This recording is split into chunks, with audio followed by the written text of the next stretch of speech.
Hello, everybody, and welcome to the milestone episode of the Capitalist Corner. This is episode 40. Thank you for joining us today. I am your host, Mark Pellegrino, the chairman of the American Capitalist Party, along with my co-host and co-chair of the American Capitalist Party, Michael Liebowitz, who also has his own show, The Rational Egoist. And I think this Monday he's going to be doing a very interesting interview that harkens back to the conversations we were having yesterday about psychopathy, criminality, and the way those things are not properly reflected in the sentencing of criminals. You want to talk a little bit about that, Michael?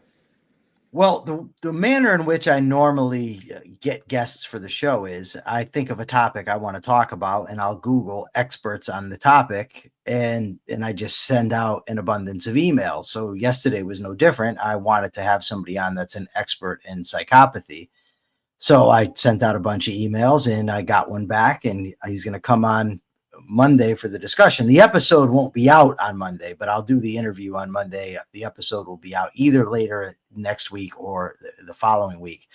But it's a great topic. It's something that I'm very interested in. It's complex because depending on who you ask, there's primary psychopaths, secondary psychopaths, reactive offenders. The psychopath's not even a real term. You should use antisocial personality disorder, et cetera, et cetera.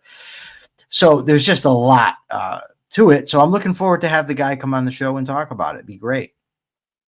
Well, I can't wait to watch the show. So I'm going to get a rough draft of it. I can't wait to see the rough draft. I'm sure it's going to be great. So today we've got an interesting mix of news. I think some of it's actually good. I want to avoid the bad news that we were going to deal with yesterday and ended up getting distracted with, so we didn't have to deal with it. Let's deal with some very interesting topics today. So it seems like a little while ago, Jordan Peterson, for people who don't know who he is, he's a Canadian psychologist who is a professor at a university in Toronto, who made his bones by rebelling against woke culture in Toronto. It got him into a great deal of trouble with academia. It literally ruined his career as a psychologist, but he became a multimillionaire because he became a cultural icon, and he's more or less the person that I think young American men in particular are turning to for some form of guidance. Well, it seems like a little while ago, he had a tete-a-tete with 20 atheists. Now, it's not like he was going against atheist philosophers. It appears like from the little blurb that I saw on X, he's going against college-age kids. But he has this. The kid that's featured in this little video was posted on X, I think, as a gotcha. It seemed like the person who watched this video got entirely different message from what happened in the confrontation between Jordan Peterson and this kid than I did, because the quote says this: how much do you know about me? I didn't lie to save my career. I didn't lie to save my clinical practice. Now, that has a context that we're going to talk about in a little bit. And it says underneath the subheading, Jordan Peterson takes on 20 atheists in the latest episode of #Surrounded. Now, this kid was actually a pretty coherent little fella. And the first question that comes out of Jordan Peterson's mouth is something to the effect of, well, what do you think belief is? And the kid says, well, belief is, thinking a thing is true. Something like that. Jordan Peterson says that's not a definition. You're just substituting words. You're not really actually defining what belief is. Belief is something that you would die for. Now, that's not live and die for. Live and die for. Now, I don't think that's a definition either, to be honest. It lacks the epistemological punch that actually the kid is closer to identifying than Jordan Peterson is. Now, from my perspective, a belief is something is knowledge without evidence. In other words, you don't have, so it can't be a claim to knowledge, but it's the pretense of knowledge without actual proof. Would you say that you might even be able to define it even more clearly than me? But a belief is something that is not connected to proof. I don't know. I think there's probably multiple definitions of belief that represent various degrees of certainty. I believe, meaning I have faith, or when Mark tells me he's going to be here at 6, I believe it. But we're talking about the context of Jordan Peterson. Yeah, well, that's the problem, is we don't really know the context, right? But what I'm absolutely positive of is there is no definition of belief. That entails you have to be willing to live or die for the thing. That much I'm sure. Exactly. But I think from the perspective of a mystic like Peterson, because Peterson is essentially trying to revive Christianity in the way Kant did during the Enlightenment. He's trying to revive it just from a slightly different perspective and saying, look, these old stories have old wisdom in them. And because they're old wisdom and they've been with us for a long time, they have validity, and we have to start looking at them as guides for our life. So he's coming at it from a faith perspective to me, so I'm holding belief and faith to be simultaneous concepts, as in a claim to knowledge that doesn't require proof. And so I thought the kid was closer to defining what belief is from Jordan Peterson's perspective. Of course, Jordan Peterson turned it into an act of violence and spun it in a way that's closer identified with, I think, his personality profile. But then the kid goes on to mention something that we hear in objectivist circles all the time. Would you ever lie? Would you lie to save your family? Well, Mark, hold on one second, because you actually have to give the example. The kid said to Jordan Peterson, I will get there. Because the pen, you have to talk about. I'm holding a pen; it's just not showing. That's crazy. All right, but yeah, he actually held up the pen, because that's before he gets to the example of would you lie. Okay, go ahead. Well, he shows the pen. Let me see if I have one that'll show. No. Okay, so he holds up the pen, or he points to the pen, and he says, "Well, I believe this pen is here. But if you, ask me if you're going to kill me for believing it, I will then say, no, I don't believe the pen is there. So I'm not willing to die for it, but I still believe it. And I think you would do that too. And Jordan Peterson says, don't be so sure. And that's when he got into the whole, I have lied to, I didn't lie to protect my career. And I didn't, all that stuff.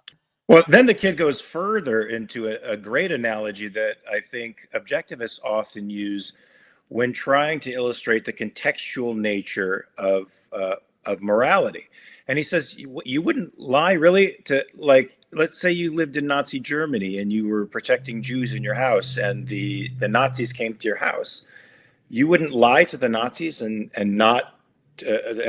tell them that there were no Jews living there.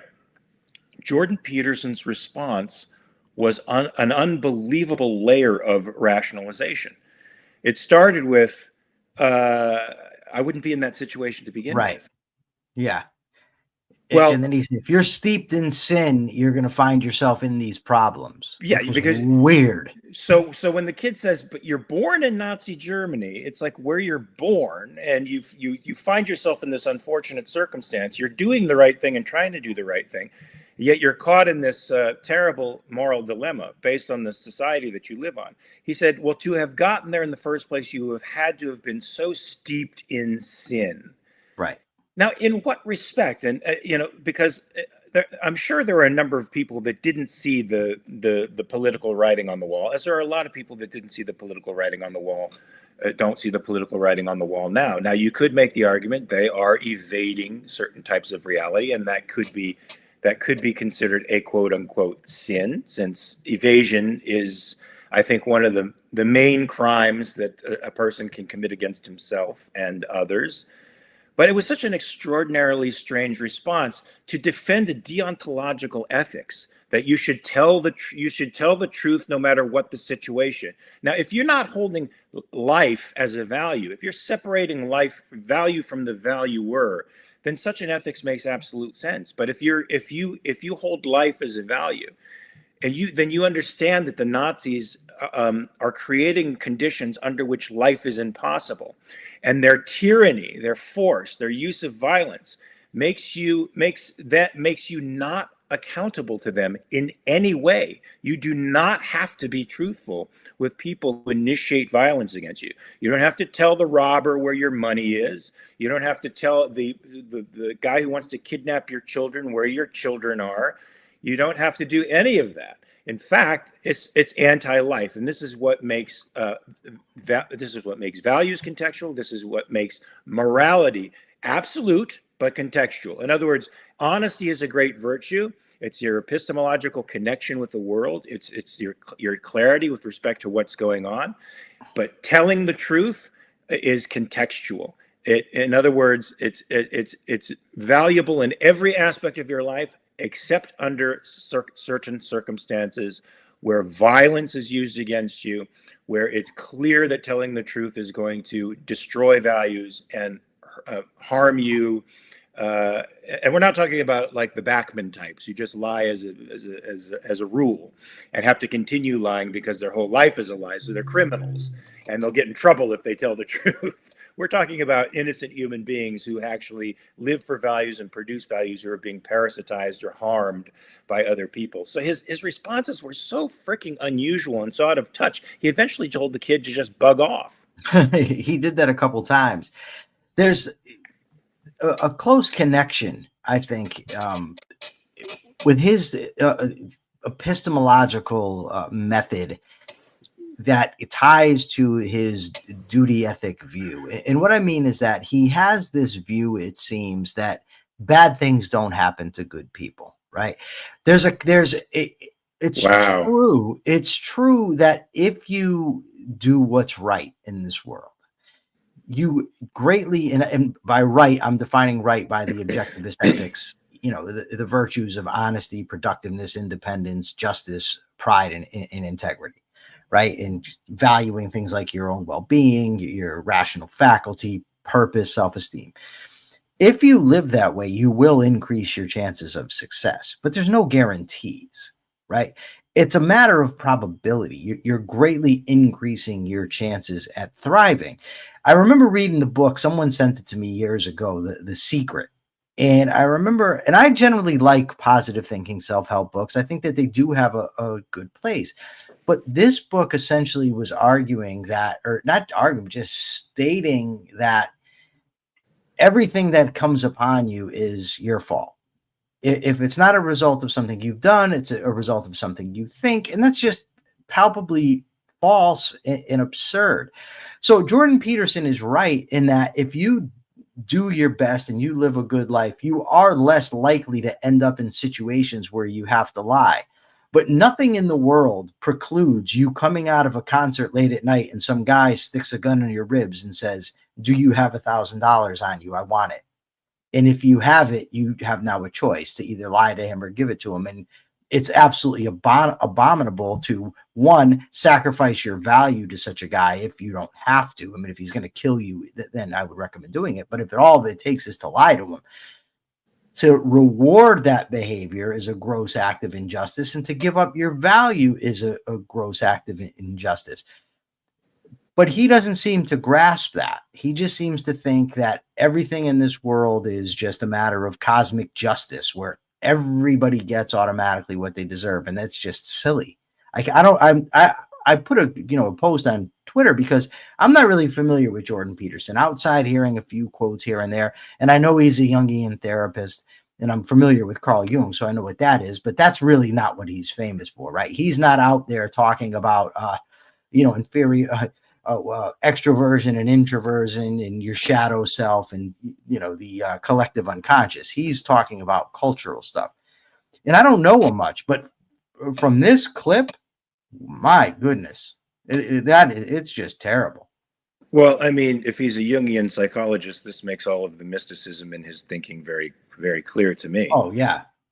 So anyway, I actually have a signed book from Jordan Peterson. He sent me a copy of 12 Rules for Life, which probably could have been 10 pages long. It didn't have to be 250 pages long, but such is the case with books sometimes. Yeah, like the 48 Laws of Power. Just tell me the 48 laws. I don't need a great elaboration on each one. Yeah, please don't. Anyway, so Jordan Peterson is a cultural icon. I think he represents the opposite of what we represent. Duty ethics, I think, is the amounts to, or result, I should say, results in the very systems that he is claiming to fight. So all the tyrannies, all the statist systems, all the top-down authoritarian states that we as capitalists fight against, they have their origins in altruist collectivist ethics, which are duty ethics. They're duty ethics. They separate value from the valuer.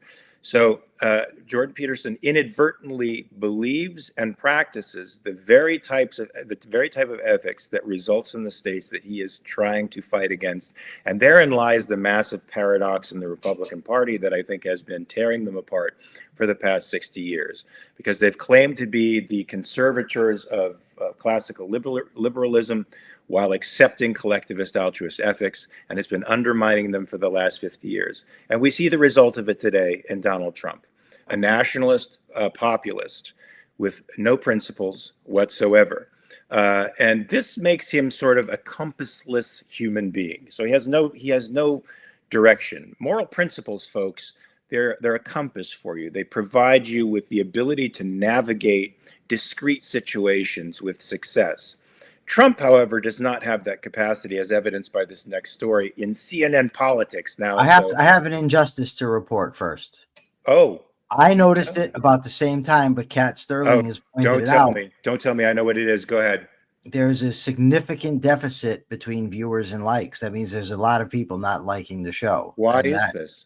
Are commies on the show? I don't know. I mean, but even if you're a commie, throw us a like. It's not going to hurt you. Throw us a like or throw us a dislike. Throw us a dislike. Throw it down. Oh, come on. No, don't give them any ideas. Yeah, well, somebody's. You know what? I've never. That's interesting you say that, because I've had people really skewer me in comments, but I've never had anyone actually hit a dislike. Really?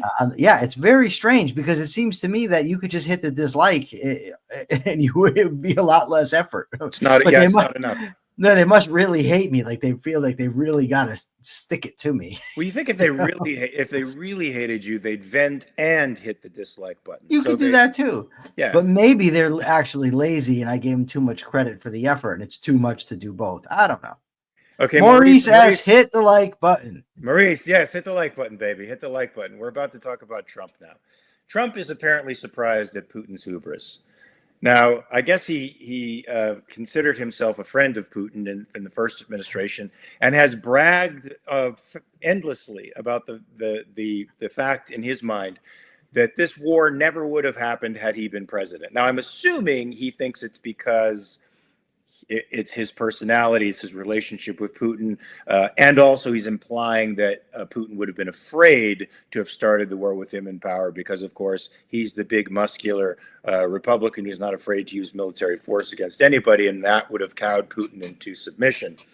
But Putin keeps resisting this notion. He keeps acting as if he doesn't care what Trump thinks at all. And every time Trump makes an announcement that there is going to be a new ceasefire deal, well, he throws a few drones over Kyiv or some godforsaken city in the Ukraine. It kills a number of people and then says, oops. And Trump, to his great consternation, can't figure out what's going on with his good friend Putin. In fact, his latest quip is, the guy's gone crazy. Yeah, what's happened to Putin? What's happened to him? How could this bloodthirsty, ruthless, murdering sack of shite, who's found himself at the head of the Russian what is it now? Republic? What do they call it now? What do they call the Russian Federation? Is it the Federation? I don't know. It switches. It switches. I think it's the Federation. How could this psychopath, this walking creep, act so crazy? Yeah. I don't understand. Go ahead. It's just bizarre. You know, I generally don't talk about the Ukraine war because I don't know enough about it. I don't feel confident in really expressing a strong opinion. But I do have a strong view that Putin is a tyrant and a murderer and a butcher. That is clear. You know, I just don't know the intricacies of this specific conflict to where I'm going to run my mouth about it. But it seems that most people outside maybe Tucker Carlson understand that Putin is a butcher. He's somebody that will kill you at the drop of the hat. He's, thirsty for power. And Trump, he's, what happened? Like, there's been this big change. I don't do people really think that happened? Do the diehard Trumpers actually think that all of a sudden Putin has changed? I mean, I don't know. What goes on in the mind of somebody to say such a thing? What goes on in the mind? Well, what goes on in his mind? I doubt there's very much that goes on in Trump's mind. But other than something that seems to conflict with his grandiose sense of self and his omnipotent relationships with others. It seems to cause a cognitive dissonance, but not much more. So he has a noise in his head that lets him know that things are off. He doesn't quite know why or how, but his omnipotence is being questioned at some point in the world.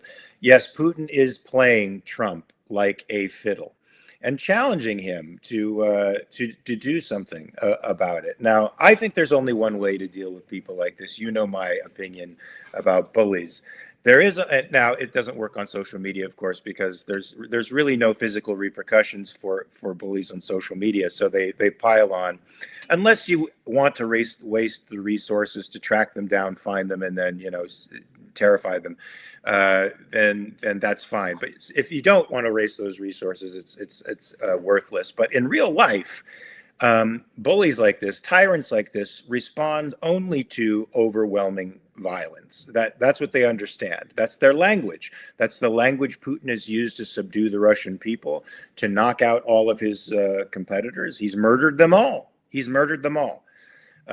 Or maybe they've just committed suicide or died of food poisoning in Siberian jails, or however you want to characterize it. They all wind up in the same place, and that's in the Russian ground, not above ground where they can compete with him. So there's only one way to deal with a guy like this, and that is overwhelming force. And that, in my view, is to take back every piece of land that he stole and then some. Now, that requires a great deal of violence, which neither Trump nor the European Union are willing to endure.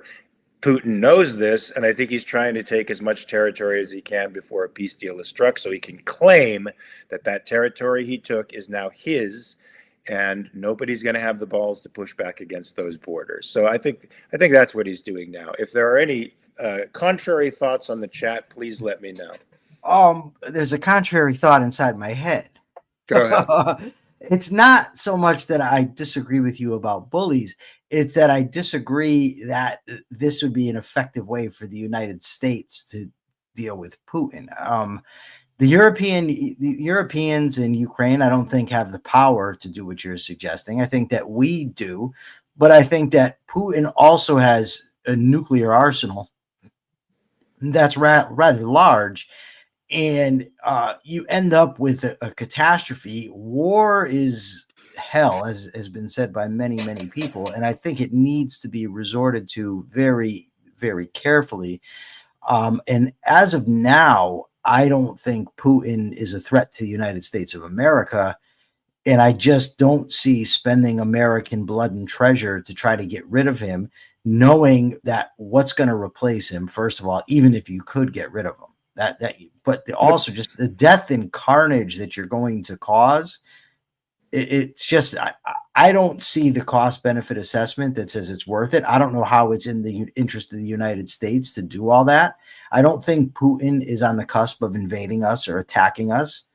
So, I mean, that just seems like a very harsh solution to a problem that ultimately is not ours. And there I disagree with the people. Whether or not I think that Putin is the villain or Zelensky is a hero or what, I don't think that it's our business to be going and intervening and risking our lives and ultimately killing massive amounts of Russian civilians, which is what it would take.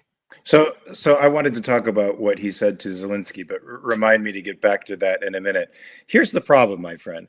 The problem is that every other bad actor in the world who has a degree of political pull and are looking for ways in which to increase hegemony over their parts of the world, and in fact over the entirety of the world in some cases, they're watching how we respond to these conflicts. And they are emboldened by our lack of response. They're emboldened by our moral quibbling, our inability to be certain about whether or not we should fight completely and vanquish the enemy totally. These kinds of moves where Europe doesn't know what to do with Putin, even though it has several times the GDP of Putin and could wipe him out, seriously wipe him out. We're talking about a guy who went into the Ukraine with his mighty Russian army, thinking he was going to walk over them in a week. And he's been there for 3 years. And he's now having to take in Chinese and North Korean troops to supplement his own conscriptors, because he cannot win just on his own.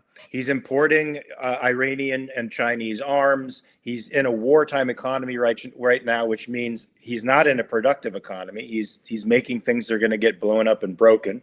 So they're not really producing any value. So he's on the verge. He's teetering on the verge of breaking the back of the Russian economy. And he's hoping that Europe doesn't have the balls to face him. If they did, they would annihilate him. I'll give you a perfect example. Wait, who's going to annihilate? Mark, he has a nuclear arsenal. That's incredible. Which that can reach us. And I will say what Rand said when she spoke before the Committee on Un-American Activities. When they addressed Russia's nuclear arsenal, she said, "Look, it's possible that the Soviets do one thing competently, but I doubt whether most of those missiles will even leave the launch pads."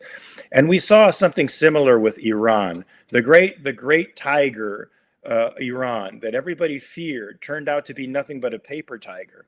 Their drones, 50% of them didn't even launch, and the rest of them couldn't find their targets. Out of 300 of those things that was supposed to be apocalypse of Israel, one of them hit a sheep herder, a Palestinian sheep herder, and killed a couple of sheep and a Palestinian Arab, but otherwise did no damage. To me, we invest the people like Putin with an equal and opposite amount of power because of our perspective respecting evil. It's not the Rand perspective that evil is weak and parasitic, but it's an awesome power that has to be dealt with. It's just as intelligent, just as cunning, just as productive as the good, and it isn't. This guy. No, but they have nuclear weapons, thousands. They won't. And it's not the same as Iran. They don't. Even if they miss with a nuclear weapon, you're talking about catastrophic amount of death. Putin has pulled the nuclear card in an attempt to cow all of Europe and America into letting him have his way in the Ukraine, which will then be a key to letting him have his way in Finland and Estonia and Lithuania and every other place in Eastern Europe, which will then be a key for Iran to continue its hegemony across the Middle East. I don't know that that's true. That'd be a key for China to take Taiwan. Listen, I don't know that that's true. I understand that's what people say, and it always goes back to, well, look what Hitler did. That's fine. But let's look at what gave rise to Hitler to begin with. Was the United States intervening in World War I and putting our foot on the scale. And then we ended up siding with the Soviets. Yes, some of that is true, but not elementary. I think you should read Alice Miller's psychological evaluation of the German people and what made fascism possible. No. What made the rise of Hitler possible. It doesn't have to do with the Treaty of Versailles. It doesn't have to do with the American imposition of diplomacy. No. Listen, it has to do with who was empowered by the war and who was weakened. Ultimately, the Soviets were empowered. It's by World War II I'm talking about. They were left. Yeah, but here's the thing. To say that us getting involved in World War I had no effect on the German psyche, I just think it's wrong. I didn't say that. It was certainly a rationalization, but it's not the reason that Hitler came about. I think the fact that the Germans were embarrassed in World War I, that they lost territory, that and then when you add the economics into the equation. But the point is you never know what the consequences are going to be of getting involved in war. The United States is not at risk right now from Putin. He's not going to attack us. How much money are you willing to spend? How many American lives are you willing to risk on the bet that Putin's going to keep invading everybody? That's not even us. I mean, it just doesn't compute for me. You're talking about ultimately a very real potential of nuclear war. I don't think that exists. I think he's threatened that to cow resistance so that he can continue. Yeah, but he's not facing an existential threat, Mark. What if he's facing an existential threat? That changes the calculus completely. He should be facing an existential threat. Well, then to claim that he shouldn't be, is a dangerous proposition. Okay, Because that means that any dictator in the world who is an existential threat to anyone in the world, they're an existential threat to their own people, they're an existential threat to anyone that gets in their way, that we should bow down to them because no, it doesn't. If he was a threat to us, they'll act violently. No, if he was a threat to us, I would think differently. But we're not at war with Russia. We're not in Europe. And you're talking about risking a nuclear war. Is Iran a threat to the United States? No, I don't believe so. And I'm not one of the warmongers who thinks that we should go and attack Iran. No, I don't think. Have they murdered American citizens? Hold on. When you're talking about a threat to the United States, have they murdered American citizens? That's not what threat to the United States means. What does when I hear a threat to the United States? What do the mullahs of Iran chant on a daily basis? If they actually attack the United States, they have. They've attacked us on soil. There's been military strikes on the United States soil. They have attacked the United States embassy. They've attacked the Marine barracks. They've murdered hundreds of American citizens. When? In 1982, they attacked the Marine barracks at Hezbollah. Okay. In 1979, they took over the American embassy, which is technically American soil. That's American soil. Okay. So you want to wage war against Iran for things that happened 43 years ago? Those things that happened 43 years ago have emboldened an Islamicist movement that is now worldwide. It's now worldwide. It's not just Islamicist movements in Lebanon, Syria, Gaza and the West Bank, Egypt. It's Islamicist movements in Europe as we speak, in Europe, attempting to take over legally through the elective process much of those countries, and also instituting violence and spreading propaganda in those states that are making them pro-Islamist. I just want to get some clarity. Are you saying that right now the United States should be launching dual strikes on Iran and Russia? I'm saying the United States should support Ukraine 100% with weapons so that they can defeat Russia entirely. And I'm saying that we should prevent Iran from getting a nuclear device, and that means a full dismantling, not through diplomatic means because that's not going to happen, but through military means of their entire nuclear system. Okay, so you're for using the money that is extorted from taxpayers to fund a country 1,000 miles away. I am for using the money that taxpayers rightfully pay for their protection against a power like Iran, which has pledged to destroy America. But they can't. But they can't because we won't allow it. Once they get a nuclear weapon, we're going to be in your shoes where you say they have a nuclear weapon. We can't do that. And again, I will say, nuclear weapon or no nuclear weapon, if Iran threatens the United States of America, I would say take them out. They have. No, I'm not saying by yelling death to the great Satan in the streets. Threat. They've killed 282 American Marines. They 40 years ago. If you would have said to me 40 years ago we should attack Iran, where? They're murdering They were murdering Americans in Syria. They're murdering them wherever they get. Yes, they're murdering them. Why are Americans in Syria? Yes, they were there to fight. Yeah, but they shouldn't be in Syria. That's immaterial. It's not immaterial. It's not immaterial. You asked a question. The question you asked is if Iran threatens us, they have. Not only have they threatened us, they've invaded American soil in the embassy, and they held people hostage for 444 days.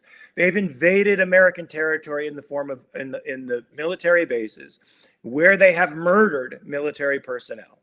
Okay, that is an act of war. All of those are acts of war against the United States of America. That we failed to take it up and take the war to to That's definitely hold on, because I got to answer something, Mark. Hold on. This guy, the guy, I don't know how to pronounce his name. It doesn't justify them killing anybody in Syria. My point is that if you go to war with Iran, you go to war with Russia, you put more Americans in the line of fire to get killed.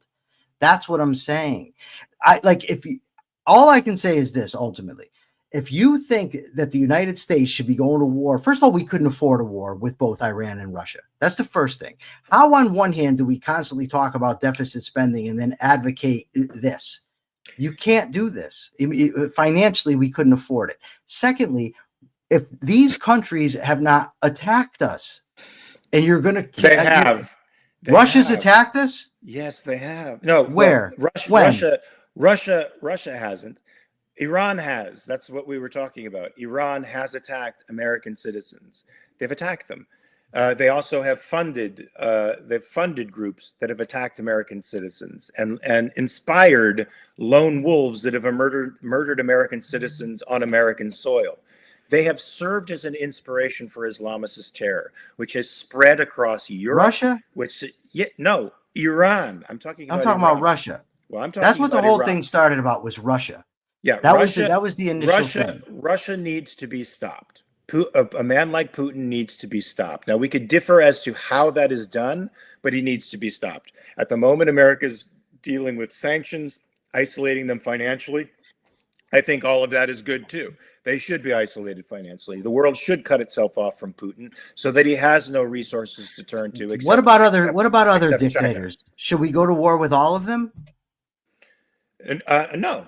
Do we have a right to? Yes. Should we? No. But that's the question. But to somebody who is like Iran, that has threatened America, has murdered American citizens, inspires others to murder American citizens who have in fact murdered American citizens on American soil, then a power like that has to be taken out. It has to be reduced. It simply has to be reduced. Now, to me, that's the one legitimate function of taxation, is the protection of Americans and the protection of American citizens by not just the projection of military force, but the use of military force to keep people from murdering American citizens. How does going to war with Russia protect Americans? I didn't say America goes to war with Russia. You said I didn't say they go to war with. Okay, hold on. Yes. Let's follow the logical ramifications of this. You say we don't go to war with Russia. We just finance Ukraine, right? When inevitably that fails, which it will, because they're not going to beat Russia in this war. No, that's not true. Okay, say it does. Let's just follow it. If it does fail, when they were receiving arms from both us and the European Union without reservation, they began to take territory. And at the very least, they bleed Putin dry, and they bleed the Russian administration. Wonderful. Good. If they don't stop Putin, what's next? That's what I want to know. If the strategy doesn't work of funding them, of giving them money, of giving them arms, if that doesn't work, does Putin still need to be stopped? Putin needs to be stopped. If he keeps expanding, what do you think he's going to do? Stop at the Ukraine? I don't know what he's going to do. I know that his goal that he said his goal was that the USSR should have been brought back together. Okay, so what he's trying to do is he's trying to bring those satellite states that are free and now members of NATO, and many of them now members of NATO are suing to be members of NATO. He's trying to bring them back into the fold of the Russian Empire. Now, that means world war. I'm sorry, it does. Now, you could nip it at its bud, or you can let it grow and grow and grow in the same way that we did with Hitler. When Hitler took Alsace-Lorraine, he had an army that could have been beaten by the French. This is what I want. Hold on. I got to say something here. Listen. This guy in the chat says, stop being obtuse, Michael. Okay, Aaron, I will. You pick up your weapons and you go over there and you start shooting at Russians. You risk your life. But don't ask some American kid to go over there and risk his life. First of all, look, Michael's right. I don't think that American lives should be lost or engaged in this war, but war it will be, because Putin will not stop his imperialist expansionist dream. What proof do you have of that, Mark? What proof do you have that Putin wants to take over all of Europe? Georgia first, then the Crimea, now the Ukraine, and he's continuing to push his advantages in the Ukraine because the Europeans are afraid to actually fight, and so he will take over as much of the Ukraine as he can. He might take a pause. He's been a wartime economy for 6 years now, preparing for this, and next he'll go for the other states that he wants. There were satellite states of the Soviet Union because that's what he wants to do. Why do you think Finland's No, you're not. You're not understanding my point. I don't care. if he wants to put back together the Soviet Union. That does not justify costing Americans I their didn't lives say and their Americans money. had to But be Mark, involved in it. I you didn't don't, say Mark, Americans had to be involved Mark, in you it. don't get to choose. You don't get to just throw things out into the atmosphere, fund these wars against Russia. I And just never think they're said I never you said did say fund no. them. You Yes, did. I did say that I think we should. I think we should fund the Ukraine, but I think it should be reciprocal in the sense that we get paid back. Trump had the idea of doing a mineral deal with them so that we got money in return for the funding. But I do think that stopping Putin is a necessity. I Now, gotta say, I gotta tell you something. Hold on. I think it should be entirely in the hands of, mostly in the hands of the European people, which is exactly what Trump is trying to do. But he's not going to stop unless somebody stops him.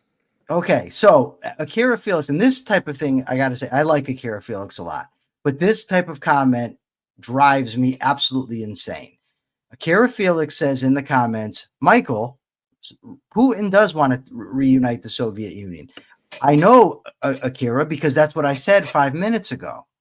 I've already said that that's what he wants to do. What I'm saying is that this does not justify American money and Americans dying, which is a very real potentiality of engaging in this stop Putin at all, at all costs or whatever we're talking about. And that's ultimately what it leads to.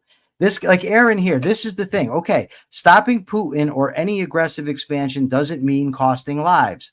Oh, well, since it doesn't mean costing lives, then I'm all for it. If it's not going to cost us our money and if it's not going to cost us our lives, then let's go. Let's do it. But the problem is that you don't get to act into this world and think that you control all the outcomes. It's just nobody's claiming that. Nobody's claiming that. The guy just said in the thing, money is one thing and affordable. Stop equating it with the severity of actually dying. Okay, money is one thing and it's not affordable because we're already in massive debt. That's the first thing. Secondly, why are we in massive debt, Michael? Because of two unfunded wars that we went to early in the 2000s, and because of a massive welfare state. That's it. The welfare state is the primary driver of the debt that we're seeing today. Hold on, the military isn't. And how much? The military isn't. I'm talking about aid to the Ukraine. Tell me how much aid to the Ukraine is a percentage of the budget. No, that's small. I'm not saying it's a big percentage of the budget. Right. It doesn't matter. So what we have to take care of is the welfare state, the warfare state. Yes, we could scale back military spending and still expand. We're going to get rid of the warfare state by funding wars in Ukraine. Yes, it's an entirely different concept. It's not. It is. But we can do the one without sacrificing the. And then, I just get serious. The main driver of debt in the United States. No one's denying that. And the military. No, and the military. Come on, and the military. The military. 75% of it is the welfare state. 25% of it is the military. Yeah, the military is a huge part of it. The military is the only justifiable spending the government should be doing, to be honest with you. That's the government's job. That's fine, but I agree, for self-defense purposes, not to be funding the wars of other countries. That's a different thing altogether. And now I got a question. Crocage says the U.S. has a large stockpile of weapons rusting away. It doesn't cost more to send them to the Ukraine. Well, first of all, it costs something to the transfer. That's the first thing. But there's also the cost. They pay for the transfer. Yeah, of course they're going to pay for something, and they're costing money anyways. But the point here is, you cannot control. Then let me ask you, everybody. There's a serious question for everybody in there. Wait, but before you go on, I have to say that I agree with Akira Felix. Defense is legitimate, foreign aid is not. So, Akira, answer me this question: Is a fight against Iran legitimate defense, or is it something else? And do you think the fight in the Ukraine with Russia right now is legitimate defense for America to give them our defunct weapons or rusting weapons so that they can defend themselves, or do you think this is a form of foreign aid that is beyond the scope of government? What do I think? No, I was asking Akira. Oh, well, I'll tell you, I think it's funding. But here's my question for the audience. If you do fund this, right? If you go and fund this war against Russia and you continue to fund it, and then they attack us, is everybody then going to stand up and say, oh my God, Russia attacked us, this is so terrible? Hey, Robert Nasir just said this sounds like a debate between a neocon and a libertarian, and if this is the case, I side with the neocon. I guess he's calling me the neocon, but I'm not. Listen, I'm certainly not. I am very. Listen, I will take it. I'm very proud to not be a neocon. I'm very proud to not. I'm very happy to not be the person that I was in 2003 that supported the war in Iraq because I bought the government's BS. Absolutely, right? I'm not buying it anymore. I'm not going to buy it anymore. Listen, let's just take a look at some of the things that have happened. Remember the Maine. They sunk the Maine. We got to go to war. We got to go to war with Spain. We have to do it. They sunk the Maine. What about the Lusitania? No weapons on there. No. That was an unjustified attack. We need to go to war. Oh, wait a second. What about the Gulf of Tonkin? They sunk our ship. We've got to go to war there. What about Saddam? Oh, he's got stockpiles of weapons of mass destruction. We absolutely have to take out Saddam. All bullshit. But now now I'm supposed to believe, no, this time it's true. Putin is a threat to America. We absolutely have to fund Ukraine and we have to help take Putin out. There will be no adverse consequences this time. No, this time we're right.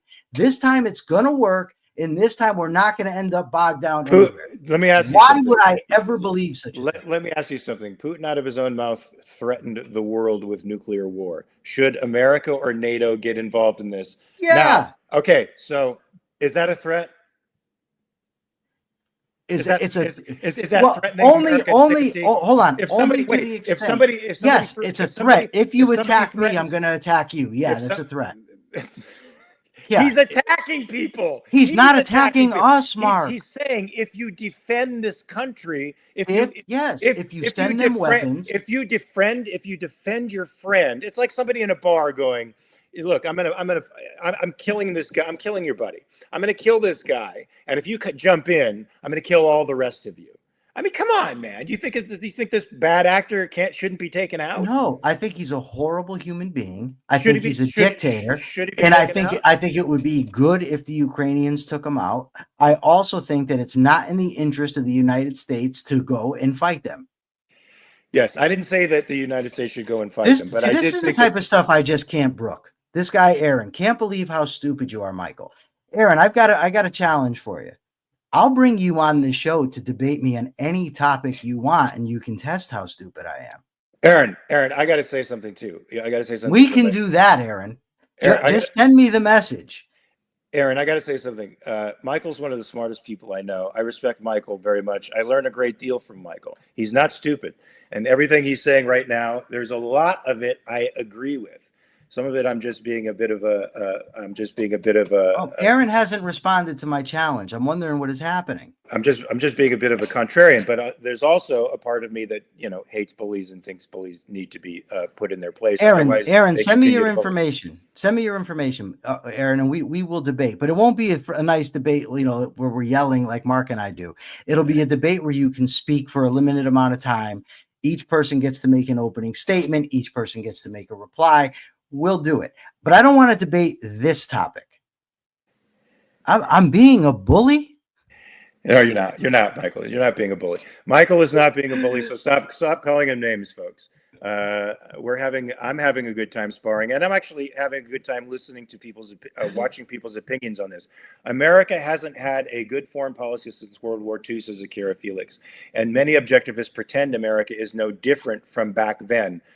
I disagree. I think objectivists very much understand that we have a terrible foreign policy. And I'm not sure we had a good foreign policy even then or before then. Yeah, aligning ourselves with Stalin was not the way to a good foreign policy. That was a total pragmatist decision on a pro-socialist administration that had lots of people in the brain trust that were admirers of the Soviet Union, to be honest with you. So it was a corrupted decision, and it led to the Cold War and 50 plus years of military spending and lost American lives in Central America, South America, in Cuba, in Southeast Asia, all over the world. Just a tremendous waste of human life and human resources. Even though it ended up ending the Soviet Union, it didn't end them, because their ideology still lived in the people, and ironically in the people of the United States, who push Marxism to this day. So I gotta look at them. Hold on. They're smiling and just debating their views. Nobody's being a bully. Chill out. Cat Sterling, you're the best. we love you, Kat. Alan/Alex says ad hominem side debates, fight. Look at this guy. He's pushing us to gnaw at each other. Who? Alan/Alex. No, he's talking about side debates. He's talking about what's going on in the chat. He's not talking about you and me. Okay. I thought, well, he's saying fight. I thought he was Aaron, we could do this topic if you want. Honestly, this is just not a topic I'm particularly interested in. Like I said, I don't even comment on the war in Ukraine because I don't know enough about the war in Ukraine. What I do know is that sending Americans to die or spending our money on a risk of war is not a good thing to do. I wouldn't support it anywhere. So now, I say am. Let me just tell Mark something. I want to tell you something, because I am open to the idea of going to of hitting Iran. I am open to it. Okay. I'm not, but I really need to be convinced, because there's been too many lies told by the so-called good guys. And listen, and morally, I think the United States is superior to most other countries. I'm not a hate America first guy, but I'm also not a turn a blind eye to the sins of the American government guy. The evidence would have to be solid before you start launching strikes against other countries. That's all I'm saying to you. Who's this here? I cannot disagree with that. And I also agree with you that American lives shouldn't be lost in the Ukraine, but that spending to help Ukraine, particularly if it's reciprocal, is such a small portion of what they're doing today as to be irrelevant, in my view. But otherwise, as an official chairman of the American Capitalist Party, I would like to reduce all foreign aid to zero. That would be my eventual goal. Okay, I want to clarify. See, I can't help. I should shut these chats off. No. Keep them on. I like them. No, well, Chandler says, yeah, guys, he's just not that interested in it. Well, the problem is, Chandler, right, that there's a limited amount of time and there's a limited amount of mental space. There's a lot of things on this planet that I need to focus on and I need to think about, right? So I'm not that interested specifically in Ukraine. What I mean by that is I am not going to do the type of research to investigate the character of Zelensky. For instance, there's many claims out there. For instance, that he's a tyrant himself, that he's a liar, that he's corrupt, that he's a crook. And I don't have the time to investigate all of that. I absolutely think Putin's the aggressor in the war. I don't think that Zelensky aggressed against Russia or that Zelensky brought it upon themselves. All I'm saying is that to say somebody has moral authority, I need to have more information than what I have about Zelensky.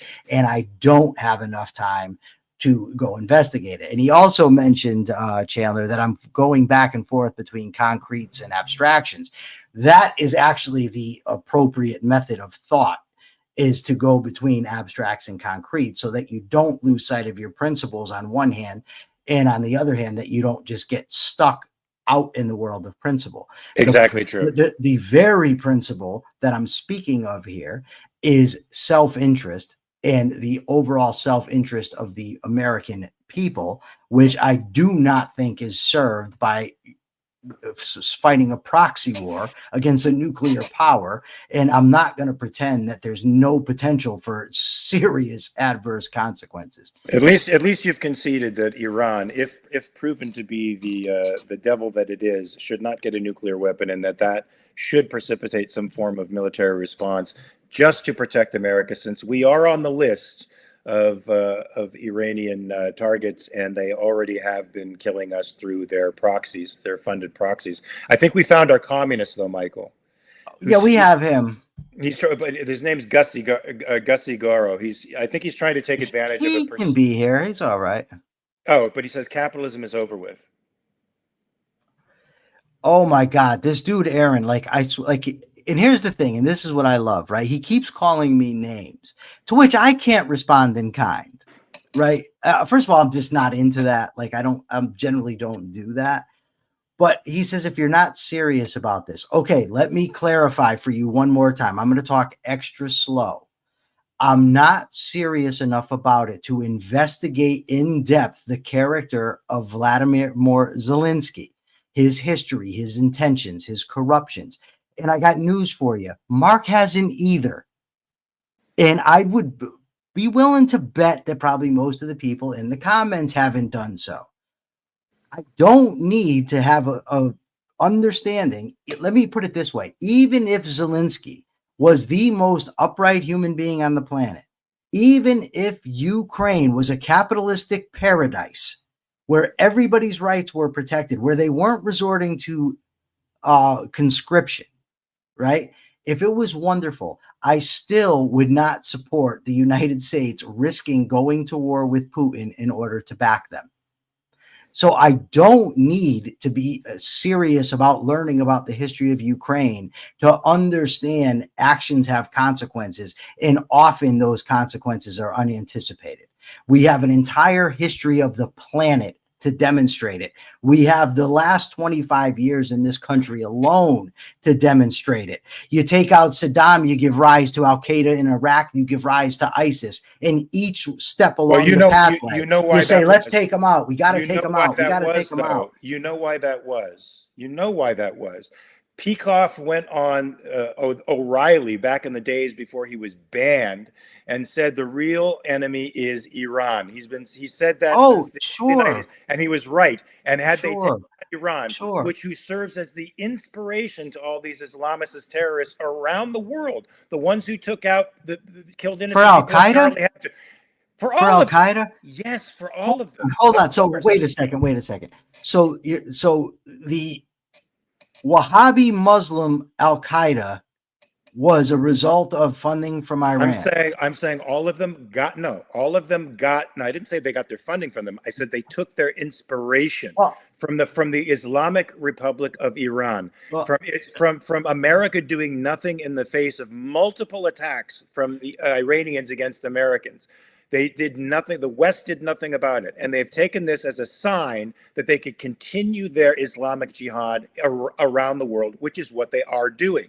I'm saying, regardless of the disparate beliefs of the Islamists, whether they're Wahhabis or Sunnis or Shiites or whatever sect of Islam they happen to come from and practicing Islamicism and jihad, they get their inspiration from Iran.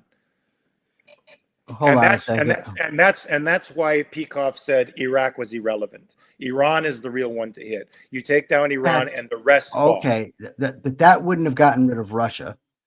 And the fact of the matter is, the idea that we had to fight the Cold War and defeat Russia, remember how we backed the Mujahideen in Afghanistan? Exactly. Yes, right? I know.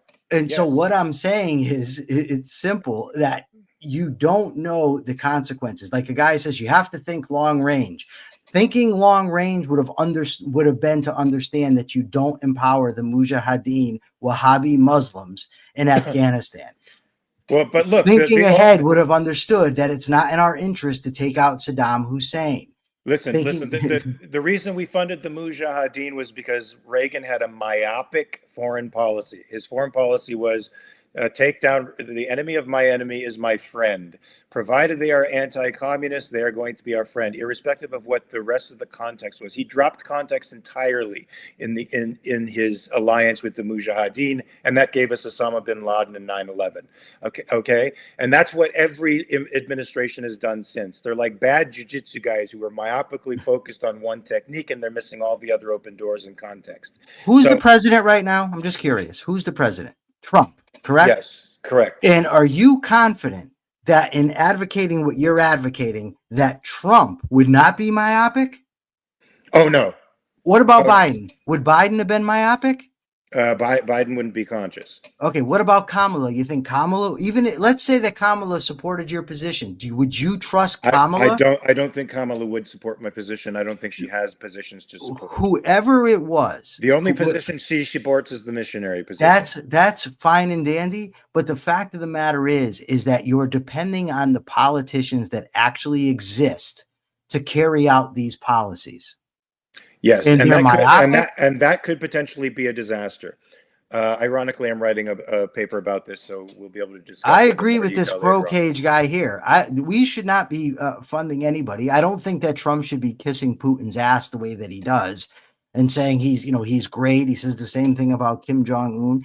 I have no problem with the United States of America taking a moral stance anywhere and saying this is right, this is wrong. What I have an issue with is the United States taking money from American citizens and funding dangerous wars overseas that could ultimately result in those same citizens who've been robbed being seriously hurt in war. Kamala Sutra. I love Alex/Alan. Hey, Gussie keeps saying things that are just. Yeah, we don't care about Gussie. Gussie keeps saying strange things in the chat. I don't know if Gussie. We don't care about Gussie. Even what's his name here, Aaron. Aaron seems like he's generally on our side. I like Aaron. Aaron's all right. This Gussie is just a commie plant. Who cares about him? Gussie's a commie plant. Gussie, we got your number, buddy, and it's communism that's going to fall. It already has fallen multiple times in multiple places, and it will fall again, my friend. And capitalism will be its undoing. Is that the capitalist thought of the day? Well, I already gave the capitalist thought of the day yesterday, so I thought you'd maybe add something a little more saucy. Do you want me to make that the capitalist thought of the day? Do you want to get it? No, I'll do it. I just got to think of how I want to formulate it. I've been picking on you all day today. No, I got to think about it. I got to think about how we want to phrase this. Okay. Oh, Gus, I got it. Gus I got is a socialist, so he's one step below. Yeah, who cares? He's a sucker, but somewhat less of a sucker than a communist. He says capitalism's on life support. I think Gussie's on life support. Vegetable. Support, but anyway, so here's the thing, right? Yes, go ahead. Principles are often very relatively easy to comprehend. Applying principles to the very concrete world is often very difficult, especially when, as necessarily is the case, we have limited information. The thing to do in these scenarios is exactly what Mark and I have done today, which is argue about it. Debate it. You put your point of view out. I don't think that Mark is wrong in his principle. I don't think he thinks that I'm wrong in my principle. We disagree about the application, and the only way to solve that is through discussion. And that can only happen if there's freedom of speech. That means respecting individual rights, the individual right to share, to disagree, and to argue. Thank you, everybody, for joining us today, including Aaron, maybe even including Gussie or whatever his name is. I don't know. It's probably not his real name. Anyway, I find that these commies all like to hide behind fake names, just like the Bolsheviks of old did when they were in the Russian Revolution, in the October Revolution. They didn't stand up and be counted. They hid behind fake names in obscurity. Well, that's what criminals do, man. They hide behind masks. They hide behind fake accounts and sock accounts to make their numbers appear larger. It's pathotypical stuff, man. They're just pathotypes. But Gussie, keep coming on, man. We love you. Yes, bring your friends, bring your buddies, bring your commie buddies, and we'll have a little. We'll go behind the bar in the alley out back and have a little talk with everybody. But Subby's saying this is fun. So if Subby's saying it, then it has to. Listen, let me tell you something. I don't know where Subby is right now, but I've got to go to Windsor Town Hall. And if Subby's in the yard doing work, I really appreciate the ride.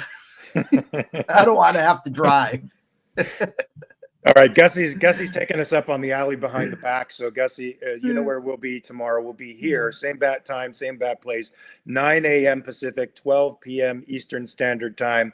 We're going to talk about, we'll talk about the news, or we might get distracted and talk about all kinds of other things where capitalists, people who believe in the principle of reasoned self-interest and individual rights, can reasonably disagree on certain specifics.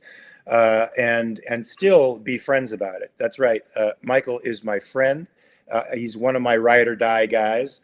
So be kind to him, and I will be kind to you. If you're not, I won't. That's the way we roll. So And hold on, I want to just say something just for you guys in the audience. I hope you realize that siding with Mark won't change the fact that if I'm with Mark and you jump on me, he's taking you out. yeah, I'm gonna go for you, man. I'm going for you. And he's big and strong. I'm small and weaselly. I may be old, but people tell me I'm strong as a fucking bull, and these are guys much younger than me. So, anyway, folks, we're going to be here. Why don't you be here? Remember to hit the like button before you go off because it helps the algorithms. Keep arguing with us too because that helps the algorithms too. Sure. I love it. I love it. I'm going to go off and do a little bit of no-gi. You're going to go off and do your stuff, and we'll see you here tomorrow. And in the meantime, folks, always remember to respect your premise. Oh no, check your premises. I said respect your premises, but I don't respect Gussie's premises. But I want you to check your premises, Gussie, for between here today and tomorrow. All right, guys. See you tomorrow. Peace.